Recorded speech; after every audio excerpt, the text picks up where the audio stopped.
Baik pemirsa, masih di lobi belajar lebih memahami bersama saya Nindi Arima dan Pak Armuji. Tadi mungkin saya sudah sedikit menyenggol ya Pak ya seputar kira-kira aduan mereka ini pedagang-pedagang pasar turi apa saja sih ke DPRD Kota Surabaya. Iya, jadi kita nangani masalah pasar turi itu sudah bertahun-tahun. Jadi semenjak saya jadi ketua komisi C, masalah terbakarnya pasar turi sampai pasca pasar turi dibangun, ya toh, sampai hak kepemilikan dan segala macam, saya menjadi ketua komisi A sampai menjadi ketua DPRD lagi. Ini permasalahan ini belum tuntas sama sekali. Oleh karena itu mereka sekarang ini menuntut ke wali kota supaya wali kota mengambil, ya toh, memberikan status quo. Kita serahkan ke wali kota sebenarnya. Sudah. Sekarang kan ganti wali kota yang menangani, mereka yang punya hak penuh, mereka yang membuat MOU antara pemerintah kota dan investor. MOU-nya seperti apa, ya mereka yang membuat, mereka yang merealisasikan, dan tentunya kalau ada sambatan pedagang seperti itu ya monggo wali kota mau mengambil tindakan seperti apa, DPR akan ikut aja. Baik.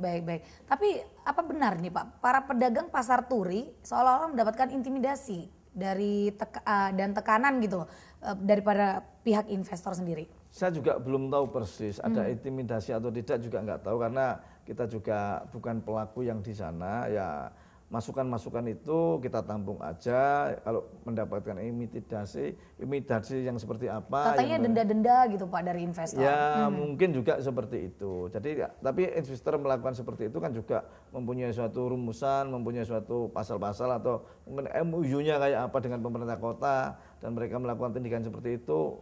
Apa dasarnya kan mesti ada. Nah, karena mereka sekarang sudah tuntutannya ke wali kota, ya monggo putusannya seperti apa. Tapi kabarnya pedagang ini dibebani service charge stand yang harus dibayar sejak bulan Oktober dan mencapai sekitar 1,2 juta rupiah Pak setiap bulannya. Nah ini denda-denda keterlambatan bayar iuran, berbagai pajak yang dimintai investor, ini seperti apa untuk mengkritisi dari anggota Dewan sendiri? Ya masih kalau itu bisa ditoleransi, bisa diringankan. Investor, pedagang juga meminta kepada investor keringanan atau bagaimana, saya kira semua itu kan bisa dirunding gitu. Pokoknya jangan asal pokoknya seperti ini dan segala macam. Itu hak-hak mereka untuk minta keringanan, untuk mereka dispensasi dan segala macam. Investor akan mau lah kalau memang diajak mau ngomong benar-benar dengan baik-baik lah. Baik. Pokoknya ada win-win solution. Ada win-win solusinya ya. Baik. Nah untuk kelanjutan pembangunan pasar turi tahap 3 Pak yang menempati lahan milik PT KAI, seperti apa Pak Armuji melihat? Saya kira sudah nggak ada masalah. Jadi PT KAI itu kan lahan yang disewa, ya toh, disewa untuk sekian puluh tahun, mereka digunakan dan tambahan untuk pembangunan pasar turi tahap 3. Itu sudah ada perjanjian dan saya kira PT KAI sendiri sudah tidak mempermasalahkan hal semacam itu. Sudah memberikan lampu hijau seperti sudah itu Pak PT KAI?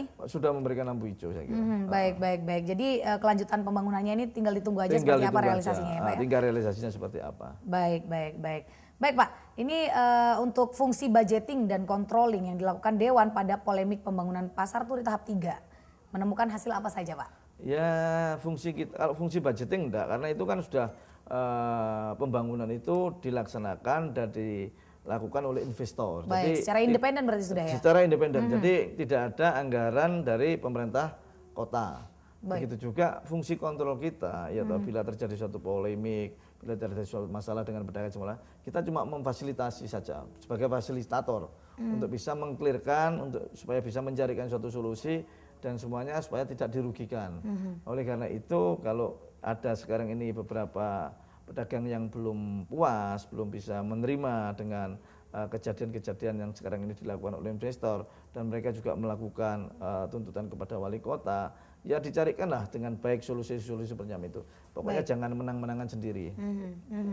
Nah, sudahkah melakukan hearing antara semua dinas yang terkait Pak? Oh sudah, dan itu sering kali, itu sudah berkali-kali, bukan sekali saja. Oleh karena itu Komisi B, Komisi A, atau Komisi C, mereka sudah sering kali juga melakukan komunikasi seperti itu. Dan caranya memang carikanlah yang terbaik untuk supaya peragak tidak rugi, investor tidak rugi, pemerintah kota juga bisa mengawasi jalannya pembangunan dengan baik sampai selesai nanti pembukaan seperti apa. Nah, sampai operasionalnya pedagang juga bisa melakukan jualan dengan sempurna. Ini yang tentunya harus mereka lakukan. Baik, kan beberapa waktu yang lalu ada juga sempat tindakan anarkis ya Pak ya terkait dengan para pedagang yang tidak terima ini dengan kondisi ini. Bagaimana Pak anggota Dewan sendiri melihatnya? ya harapan kita jangan sampai anarkis seperti itu. Selama itu masih bisa dirundingkan, selama itu masih bisa dicarikan, mereka sudah sambatan beberapa kali ke wali kota, tinggal wali kota mencari jalan keluarnya seperti apa, memutuskannya kayak apa, kita akan mendukung.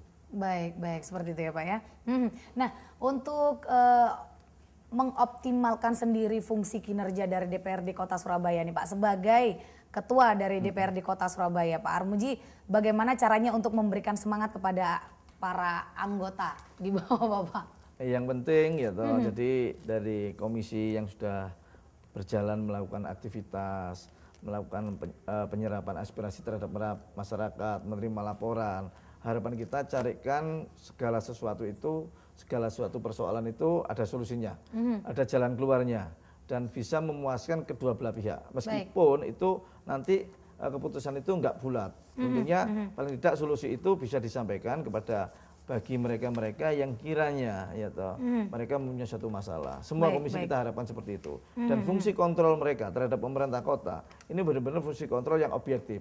Jangan cari-cari masalah, jangan cari permasalahan, tapi apabila ada kinerja pemerintah yang kurang baik, tolong suarakan dengan mekanisme yang ada. Ini yang tentunya kita selalu ingatkan kepada teman-teman di DPR ini. Baik, baik, baik. Nah ini mungkin ada kejadian yang katanya memalukan dua komisi di DPRD Kota Surabaya, Pak. Ya, ini kejadian tersebut adalah kekecewaan tamu asal Depok yang berkunjung ke Komisi D serta salah panggil pengembang yang dilakukan oleh Komisi C. Ini terkait dengan berita tersebut, Pak. Bagaimana Bapak mengkritisi? Jadi gini, yang untuk masalah Depok sebenarnya nggak ada masalah. Jadi cuma ada miskomunikasi. Mereka datang ke sini, Komisi D kita tugasi di posisi menerima. Mereka ngajukan hearing, pertanyaan sudah diterima sama teman-teman Komisi C. Dan kebetulan saat itu berbarengan dengan pembahasan RAPBD 2015. Jadwalnya bareng. Oleh karena itu dibagi sama ketua komisinya. Satu, mereka menemui daripada tamu yang di Depok, sebagian lagi mereka akan membahas APBD. Oleh karena itu, kalau yang tamu ini belum puas segala macamnya, pertanyaannya, ya teman-teman memberi solusi. Tolong tinggalkan pertanyaan, nanti akan diberikan suatu materi-materi yang apa yang belum mereka dapatkan. Nah, ini cuma miskomunikasi saja. Baik. Nah, setelah itu pimpinan DPR-nya pada kesini semua, minta maaf kesini semua. Ada anggota-anggotanya yang salah satu anggota saja, bukan anggota yang lain-lainnya nggak ada masalah. Satu anggota yang memang di Depok pun juga terlalu overacting. Mereka lakukan seperti itu. Baik. Oke. Nah, mungkin untuk benang merah yang harus kita ambil Pak dari tema kita kali ini seputar optimalisasi kinerja anggota dewan seperti apa Pak? Ya, kita benar-benar ingin mengoptimalisasikan. Jadi ini baru beberapa bulan kerja. Ini baru beberapa bulan saja, mungkin baru 4 bulan ya. Jalan 4 bulan ya Pak. Jalan 4 bulan kita ini, tapi kita sudah melakukan kinerja kita tunjukkan bahwa DPR itu bukan cuma bisanya kunjungan saja, tapi hasil kunjungan itu realisasinya juga bisa didapatkan oleh Kota Surabaya, gitu loh. Oleh karena itu bahwa kalau kita melakukan suatu kunjungan kerja, kita melakukan suatu sidak kemana saja, itu untuk kemajuan Kota Surabaya. Majunya Kota Surabaya seperti ini tentunya pemerintah kota juga sering kunjungan ke luar negeri, tapi sorotan media tidak pernah timbul. Tapi kita ambil dari segi positifnya saja, Surabaya sekarang semakin maju, pendistrian, penghijauan, terus untuk trotoar, ini kan tentunya hasil adopsi daripada teman-teman ini kunjungan dari luar negeri. Selalu kita tekankan, seperti ini kenapa kita nggak bisa kayak Singapura, kenapa kita nggak bisa kayak Malaysia. Akhirnya kan sekarang ini bisa wujud, kita akan terwujud seperti itu. Baik. Yang pasti saya sendiri juga selaku anggota masyarakat ya Pak ya, mengharapkan semoga DPRD Kota Surabaya di periode 2014-2019 tetap bisa menjalankan kinerjanya dengan optimal, dengan maksimal hingga berakhirnya masa kerja seperti itu ya Pak Armuji ya. Terima kasih untuk waktunya Pak Armuji. Baik pemirsa, tidak terasa 60 menit sudah saya menemani Anda di lobi belajar lebih memahami. Yang pasti nanti kita akan berjumpa kembali pemirsa di lobi episode berikutnya dengan tema yang lebih menarik lagi. Sampai jumpa. Bersama di sini kita coba menemui. Bersama di sini cari satu solusi bersama di sini.